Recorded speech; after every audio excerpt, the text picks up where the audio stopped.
Compared to some other games in the aptly named survival horror genre like The Evil Within, Silent Hill 2, or Slender Man, Final Fantasy can't even be considered remotely scary or creepy, but that's not to say that there haven't been times when games in the franchise have attempted to stray down that path. And in honor of Halloween, or All Hallows Eve as some people like to call it, we've decided that it's the perfect time to remind you of all the moments within the Final Fantasy franchise that unnerved even the bravest of gamers. So, my name's Lauren, and today we're running through 10 of the creepiest moments in the history of Final Fantasy. Oh, and don't forget to subscribe to Final Fantasy Union to get notified about more awesome content when it's published. Rinoa's possession in Final Fantasy VIII. Alright, so first up we're going to be talking about Rinoa's possession in Final Fantasy VIII. If you cast your minds back, you'll remember that Rinoa spends quite a bit of the second half of the game in a coma. That is, until she unleashes all hell on a space station while possessed by Ultimecia. This sequence was particularly unnerving, not only because of the fact that Rinoa is possessed, but also because of the awesomely eerie music that Nobuo Uematsu chose to accompany it, and the creepy animation they chose for Rinoa's walk. If you try to break Rinoa out of her trance, you'll be thrown back in an agonizing fashion, meaning you're just left to watch this all play out, able to do nothing as Rinoa ultimately awakens Adele from her space tomb. There are some other eerie moments in Final Fantasy VIII, such as encountering Norg or fighting the propagators on the Ragnarok, but this one definitely creeped me out the most. Returning to Nibelheim in Final Fantasy VII. Upon returning to Nibelheim, Cloud is shocked to see the town that he saw burnt to the ground years before by Sephiroth is now exactly as it was before it all happened. Well, almost. As the group investigate the town, they find numerous black-cloaked men talking about the voice of Sephiroth and a reunion. Each of them has numbered tattoos, and they're all sort of gyrating. They're even inside the houses of Cloud and Tifa. Upon entering the Shinra mansion at the top of the town, the music gains a much more sinister undertone, and the enemies in this area also take a rather twisted turn. Yes, you can unlock Vincent Valentine, but it's not somewhere you really want to stick around for too long. In my opinion, it's one of the creepier sequences in Final Fantasy VII, and starts to sow the seeds for Cloud's later mental health issues as Tifa starts to question the validity of Cloud's memories. He's even forced to defend himself by saying, "I'm not lying." Fighting Calca and BRINA in Final Fantasy IV. Porcelain dolls can be pretty creepy as they are, but when they turn evil and start attacking you, that's a whole different thing altogether. In Final Fantasy IV, that's exactly what they threw at you with Calca and BRINA, and to make matters worse, if you don't kill these guys fast enough, they'll morph into an even bigger boss called Calcabrina. If you then aren't able to defeat Calcabrina, he'll morph back into Calca and BRINA with full health, essentially forcing you to start the fight over again, which is horrid. When you then throw in the dancing Calcabrina, which was Uematsu's creepy carnival-style music, these guys do very little to help the reputation of porcelain dolls. Encountering JYSCAL Guado in Final Fantasy X.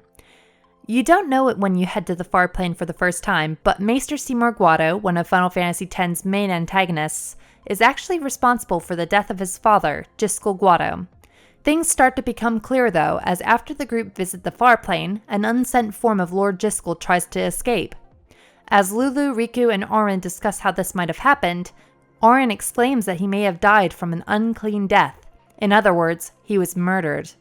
Seymour gives me the creeps as is, but this scene makes him all the more terrifying, and you later find out that JYSCAL predicted his untimely demise via a pre-recorded sphere that he gives to Yuna during that scene in the far plane. It's easily one of the eeriest moments in Final Fantasy X. The lore of the GUSGEN mines in Final Fantasy XI. Back in its heyday, walking around the GUSGEN mines wasn't exactly the most pleasant of experiences, but when you factor in some of the chilling lore behind this particular location in Final Fantasy XI, it adds a whole different dimension to things. The story relates to the suspicious deaths of some miners and their children. Now, nobody quite knows what happened, but one theory is that Quadevs rushed in and violently killed all of the miners and their children who were working in there. Due to how focused they were on their work, they then became ghosts because of unresolved issues. As you wander around the mine, you will often see both adult and child ghosts lingering in the hallways. Sometimes they even appear on the ceilings. Couple this with the creepy enemies you'll find there and the frightening siren that constantly rings in the areas, it has a very Silent Hill vibe to it. Final Fantasy VI's Phantom Train. The Phantom Train remains as one of the best boss battles in Final Fantasy history, and I'm definitely in the group of people who are eagerly anticipating seeing how they're going to have Sabin suplex it in an inevitable remake. But irrespective of its awesomeness, you can't ignore the fact that it's a seriously creepy scene, not least because of what happens towards its conclusion. After boarding the train at the Phantom Forest, Sabin, Cyan, and Shadow work their way to the front with hopes of being able to stop the train. However, along the way, they're greeted by numerous ghouls and ghosts, with them all at one point saying, "There's nowhere to run and nowhere to hide." Upon fighting against and defeating the train, the group are able to disembark, but Cyan is left anguished as he sees his newly deceased wife and son board the train, along with the other victims of Kefka's inhumane poisoning of the water at the Siege of Doma. It means the scene contains mixed emotions, and it's one that's always stuck with me. Exploring the dungeons in Final Fantasy XV.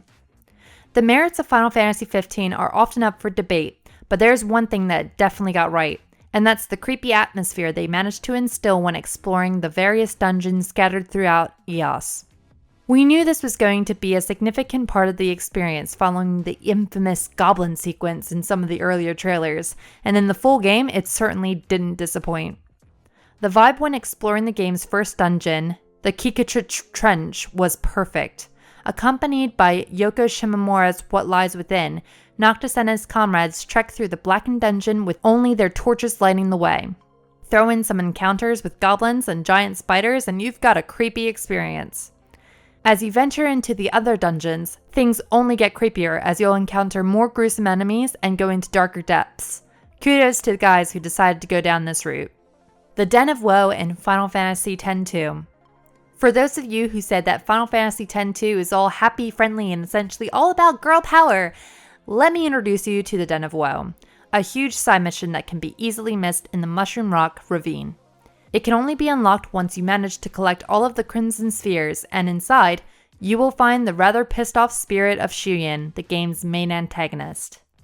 We learn that in the past, Pain, Gipal, Nuge, and Barrelai all entered the Den of Woe alongside the rest of the Crimson Squad, and when they did, Shuyin possessed them all, tortured them, and forced them to try and kill each other. Fortunately, they were able to escape, but others in the group weren't so lucky, and we get to see the whole sequence play out in gruesome detail. Upon re-entering again, Pain and Riku also get possessed by Shuyin, but Yuna is able to free them from his possession. It also is during the sequence where you get to watch the full scene of how Shuyin and Len were killed in the past, something which is essential if you want to go for the 100% completion. Fighting Orphan in Final Fantasy XIII. Although Bertantalus wasn't exactly very memorable as a main antagonist in Final Fantasy XIII, the party's fight against Orphan at the end of the game certainly amped things up in numerous ways. In the build-up to the fight, first, Orphan tortures Vanille in an effort to force her to complete her focus and become Ragnarok. However, Fang steps in to sacrifice herself and force Orphan to stop. Then, Orphan makes you see everyone in your party turn into a Seath, which is pretty startling. In the actual fight itself, upon leading in with some creepy laughter, Orphan's true form is revealed to have a face of some kind of demonic baby doll, and with the prospect of instant death and Born Anew playing in the background, it's definitely one of the creepiest finales in any of the Final Fantasy games. Experiencing Cloud's mental instability in Final Fantasy VII. Cloud has a really tough time through the entirety of Final Fantasy VII. I don't think anyone can deny that. This all comes to a head when he realizes that not only is he not who he thought he was, but that Tifa was pretty much lying to him the whole time and essentially playing along with the charade. On top of that, he's also trying to grieve over the death of Aerith, who he watched get stabbed through the back by Sephiroth. All of those things are pretty tough to take in isolation, but when combined, it's not too difficult to understand why Cloud suffered a mental breakdown. Things kick in the gear even further when, while recuperating in Mideel, the town is attacked by Ultimate Weapon, causing Cloud and Tifa to fall into the life stream. It's here where Tifa literally falls into Cloud's subconscious and tries to sort out the massive mess that she's partially responsible for. A combination of creepy music and a bunch of copies of Cloud, one of which who's floating slowly in space, makes this part of the game really creepy. Alright guys, so that's my top 10 creepiest moments from the Final Fantasy franchise. How do you feel about them? Are there any that you feel I've messed out? As always, let us know in the comments below, and if you enjoyed this video, please hit that like button and subscribe to our channel. Also, if you'd like to become a Patreon supporter and help this channel to grow, please head over to our Patreon at patreon.com/ffunion. View our mighty wall of supporters before you. If you pledge even on the lowest tier, you'll get your name featured here alongside these legendary souls and get access to our awesome giveaways. Alright guys, that's enough from me now. This is Lauren signing out. Make sure you enjoy your Halloween celebrations, and I'll see you next time for more Final Fantasy videos.